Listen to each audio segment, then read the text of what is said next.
और जब कोई डॉक्टर मौत को छूकर वापस आता है तो उसका एक्सपीरियंस मेडिकल साइंस और स्पिरिचुअलिटी दोनों का एक मिक्सअप वर्जन होता है। डॉक्टर पार्थी जब क्लिनिकली डेड कंडीशन में थे तब 2 इंसिडेंट हुए और वो उन्होंने खुद अपने मुंह से बताया। डॉक्टर अलेक्जेंडर ने इसके बाद अपनी एक बुक भी पब्लिश की जिसका नाम है प्रूफ ऑफ हेवन। अगर आप इसको पढ़ना चाहो तो पढ़ सकते हैं, आपको ये चीज और डिटेल में मिल जाएगी।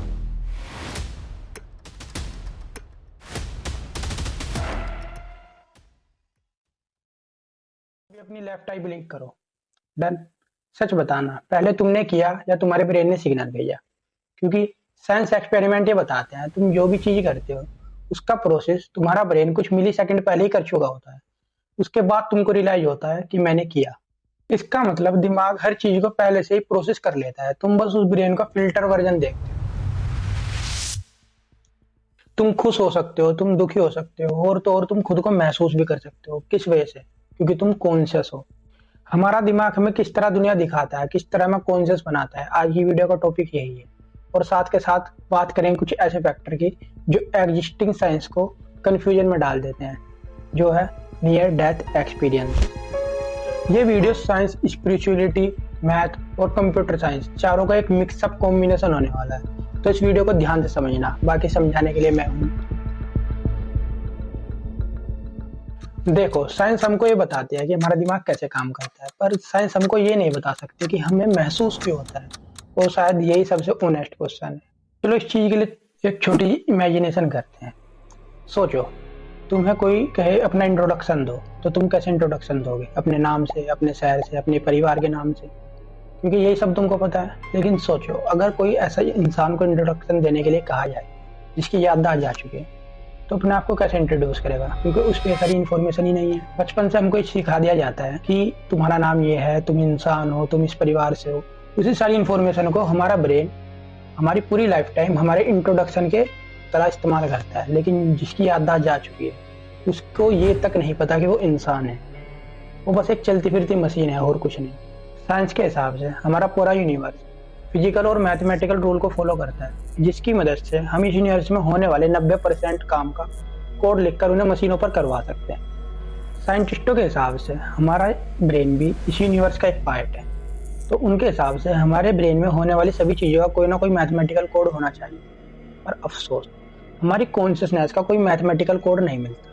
और यही रोबोटिक्स की सबसे बड़ी प्रॉब्लम है, क्योंकि अगर हमको रोबोट को कॉन्शियस बनाना है तो हमें कॉन्शियसनेस को मैथमेटिकली उतारना पड़ेगा, जिसकी वजह से हम उसका कोड लिख सकें। पर जरा सोचो, कितना पॉसिबल है अपने इमोशंस को मैथमेटिकली डिस्क्राइब करना? अपने इमोशंस को मतलब कैसे डिस्क्राइब कर सकते हैं? हमारी जितनी भी कॉन्शियसनेस है उसके पीछे कुछ ना कुछ इमोशन होता है, और इमोशन को डिस्क्राइब करना मैथमेटिक्स में इम्पॉसिबल लगता है। पर यहीं पर आती है इंटीग्रेटेड इंफॉर्मेशन थ्योरी। इस थ्योरी के हिसाब से हमारे ब्रेन में कई सारी मेमोरी इकट्ठी पड़ी रहती है, जैसे हार्ड डिस्क में होता है ना, साउंड्स, कलर्स या किसी की वॉइस, इस तरह की मेमोरी सारी स्टोर रहती है। तो ये सब मेमोरी मिलाकर एक एक्सपीरियंस बनाती है, जिस एक्सपीरियंस की वजह से हम कॉन्शियस होते हैं। इस तरह के मिलियंस और ट्रिलियंस एक्सपीरियंस बनते हैं, और इन्हीं की वजह से हम अपने आप को कॉन्शियस फील करते हैं। इस इंटीग्रेशन को डिफाइन करने के लिए एक यूनिट होती है फाई। जितनी ज्यादा फाई की वैल्यू उतना ज्यादा कॉन्शियसनेस।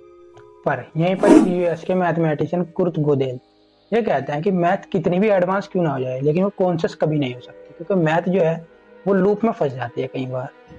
वो कैसे? एक एग्जांपल से देखते हैं।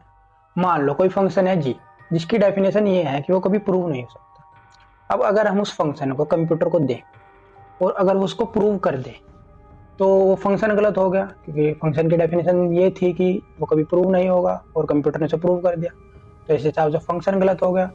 और मैथमेटिक्स के हिसाब से कोई भी गलत चीज प्रूव नहीं हो सकती, ये मैथ्स का कॉन्ट्राडिक्शन है। और अगर कंप्यूटर से प्रूव ही नहीं कर सकता तो ये बात क्लियर हो जाती है कि कुछ ना कुछ चीजें ऐसी है जिस पर कंप्यूटर अटक जाता है।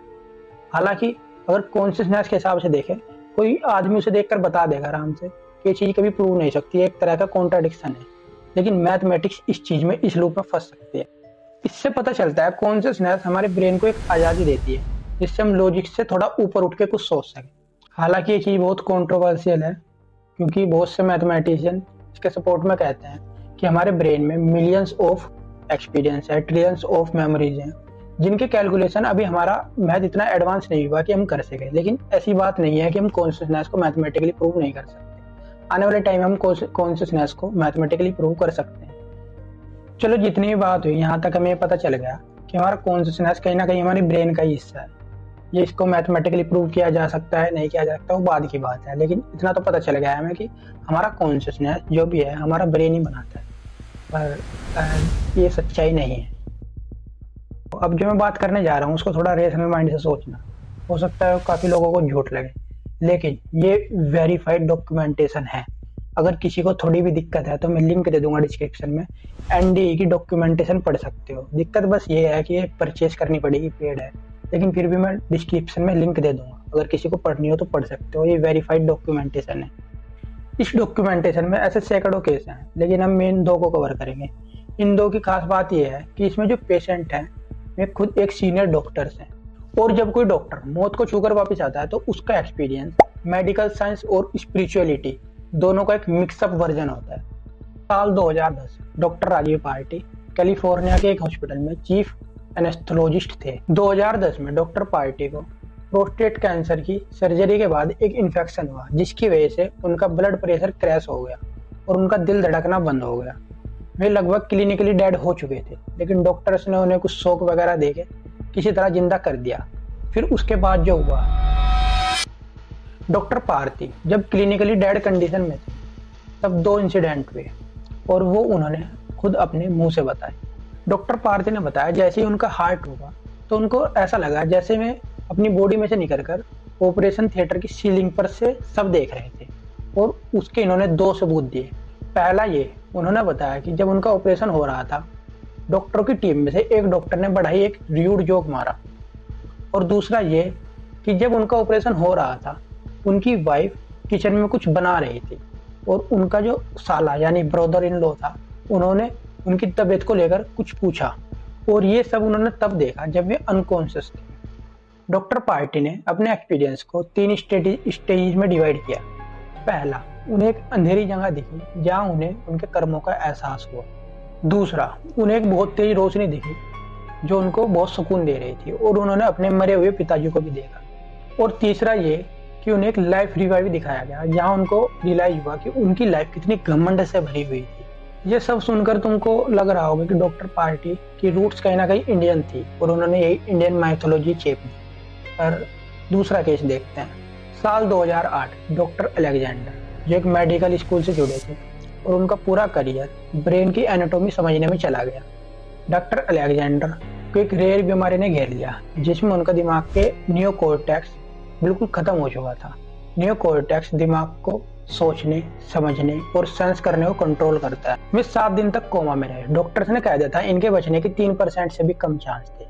वे बिल्कुल क्लिनिकली डेड कंडीशन में थे, जैसे कोई नॉन लिविंग थिंग होता है। लेकिन 7वें दिन जब वे कोमा से बाहर आए, उन्होंने इन 7 दिन एक अलग ही दुनिया महसूस की। उन्होंने भी वही सेम सा पैटर्न बताया जो डॉक्टर पार्टी ने बताया। उन्होंने बताया कि उनको लगा कि वे किसी अंधेरे से रोशनी की तरफ जा रहे हैं, और दूसरी चीज उन्होंने बताई कि उनको वहां एक बहुत ही सुंदर लड़की मिली जो उनको तितलियों के पंख पर बिठाकर एक बहुत ही सुंदर जगह लेकर गई। इमेजिन करो, तितलियों के पंख पर।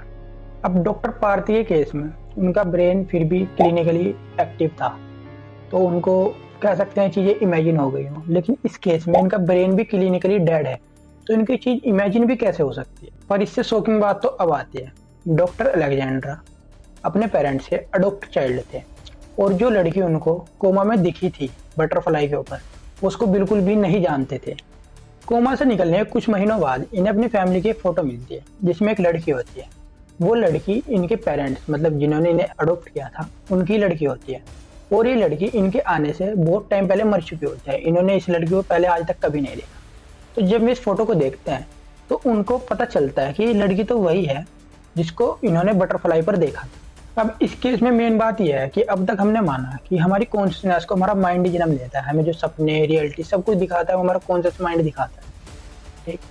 तो अब तक हमको पता था कि हमारी कॉन्शियसनेस माइंड की ही एक चीज है।